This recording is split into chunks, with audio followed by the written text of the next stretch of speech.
Hello everyone, आज हम लोग बात करेंगे बीएससी जूलॉजी ऑनर्स सेमेस्टर 6 की। और ये C13 है। इसमें आपको मॉलिक्यूलर बायोलॉजी एंड बायोटेक्नोलॉजी का सिलेबस है। यहाँ पर आपको 4 यूनिट पढ़ना है। नंबर 1 यूनिट जो है वो न्यूक्लिक एसिड का है, और न्यूक्लिक एसिड में आप डीएनए के बारे में पढ़ते हैं, आरएनए के बारे में पढ़ते हैं। तो फर्स्ट टॉपिक दिया हुआ है mechanism of DNA replication in prokaryotes. तो प्रोकैरियोट के केस में आपको डीएनए का रेप्लिकेशन पढ़ना है। तो डीएनए का रेप्लिकेशन का मतलब क्या है? कॉपिंग ऑफ डीएनए। रेप्लिकेशन मतलब होता है रेप्लिका, और रेप्लिका का मतलब होता है to prepare the photocopy of that particular DNA. और याद रखिएगा, ये आपको सिर्फ और सिर्फ प्रोकैरियोट के केस में पढ़ना है, यूकैरियोट के केस में नहीं पढ़ना है। नेक्स्ट टॉपिक है इसमें mechanism of transcription in prokaryotes. तो इसमें यहाँ पर क्या पढ़ना है? ट्रांसक्रिप्शन। तो आप जानते होंगे कि डीएनए जो है वो आरएनए बनाता है। तो डीएनए से आरएनए बनने का जो प्रोसेस है, इसको हम लोग ट्रांसक्रिप्शन कहते हैं। और ये भी सिर्फ आपको पढ़ना किसके लिए है? प्रोकैरियोट्स के लिए पढ़ना है, यूकैरियोट में नहीं पढ़ना है। ठीक है। नेक्स्ट है आपका mechanism of translation in prokaryotes. तो अब देखिए, डीएनए से आरएनए बनाए आप, और आरएनए से आप क्या बनाएंगे? तो आरएनए से बनाएंगे प्रोटीन। तो आरएनए से प्रोटीन जो बनता है उसको हम लोग कहते हैं ट्रांसलेशन। उसे हम लोग नाम देते हैं ट्रांसलेशन। और ये जो मैकेनिज्म है वो भी आपको पढ़ना है किसके केस में? सिर्फ और सिर्फ प्रोकैरियोट के केस में पढ़ना है।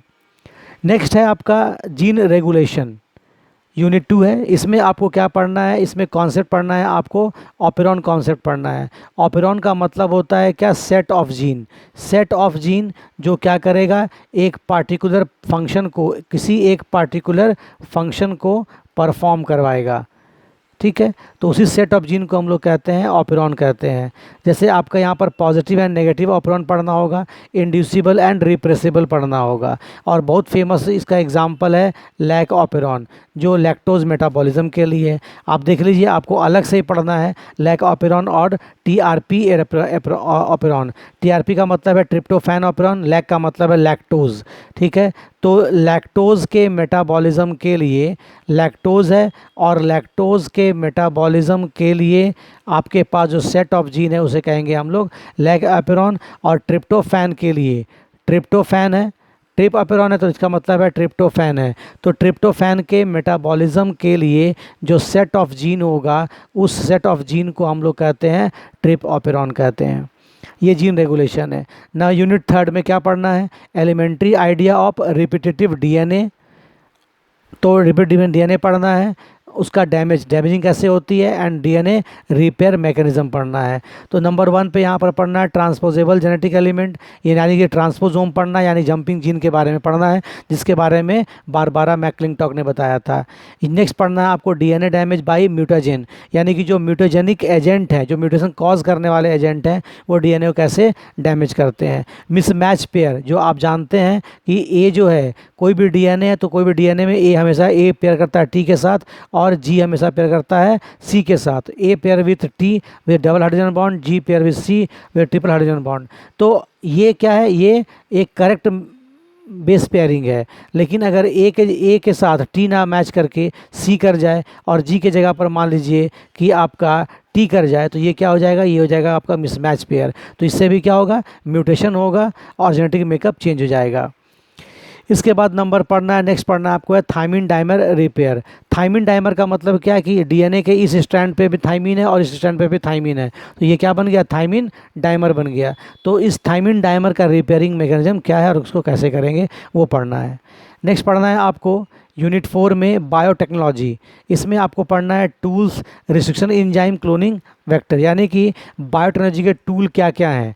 तो बायोटेक्नोलॉजी का टूल जो है वो आपका रिस्ट्रिक्शन एंजाइम ही है, वेक्टर भी है और होस्ट है, यही मेन इसके 3 टूल हैं।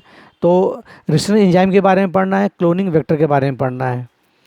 नेक्स्ट है कि कंस्ट्रक्शन ऑफ रिकॉम्बिनेंट डीएनए, आप रिकॉम्बिनेंट डीएनए को कैसे बनाते हैं। ठीक है। आपके पास सपोज करो कि ये ऐसे करके ये डीएनए है, ये मान लो कि एक बैक्टीरियल डीएनए है, और इस बैक्टीरियल डीएनए को आप यहाँ से कट कर दो, और कट करके यहाँ पर एक दूसरा फॉरेन डीएनए यहाँ पर आप क्या कर दें? इंसर्ट कर दें। तो ये जो डीएनए होगा, इस डीएनए को आप क्या कहेंगे? इस डीएनए को आप रिकॉम्बिनेंट डीएनए कहेंगे। नेक्स्ट पढ़ना है ट्रांसजेनिक एनिमल, तो वैसे सारे एनिमल जिसको मॉडिफाई किया गया है, तो ट्रांसजेनिक एनिमल का कॉन्सेप्ट क्या है, कैसे ट्रांसजेनिक एनिमल बनाते हैं और उसका बेनिफिट क्या है वो पढ़ना है।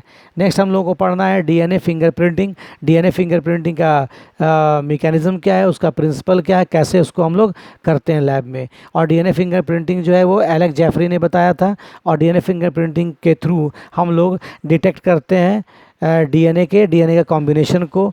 इसमें थीफ डिटेक्शन होता है, मर्डर डिटेक्शन, क्राइम डिटेक्शन भी करते हैं इससे हम लोग। तो ये आई होप कि ये सिलेबस कुछ समझ में आपको आया होगा, ठीक है। और इसके लिए भी आप बुक पढ़ सकते हैं, बीडी सिंह की बुक पढ़ सकते हैं, पी गुप्ता की बुक पढ़ सकते हैं। क्लियर है? So thank you and thank you for watching.